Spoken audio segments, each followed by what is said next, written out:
Romans 5:2.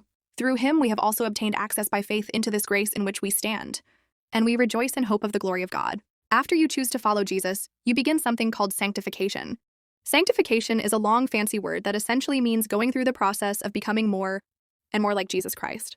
It's important to remember that even though God has given you eternal life, you are still human. You will continue to fall short and fall into sin and temptation. The honest truth is that you will still struggle. You might miss a day of prayer or get angry with your kids or struggle with winter blues. We all struggle with these things.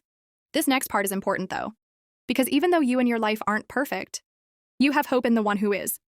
The hope we have in Jesus allows us to seek forgiveness and give forgiveness. It compels us to encourage others and to be generous with our time and money. It allows us to stop worrying about the future and to give up control to the good God who already knows how the story will end.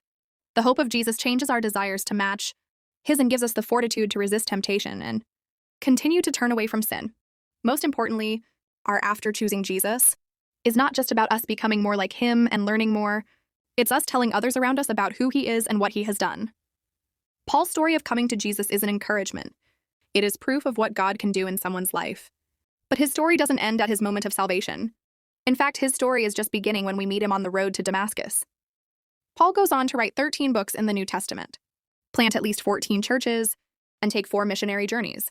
Some scholars even argue that because of Paul sharing the gospel, it's how Christianity got to be such a widespread faith. After you choose to follow Jesus, your story is just beginning. God can do so much through you, and God can change the lives and eternities of others through your obedience to living your life for Christ.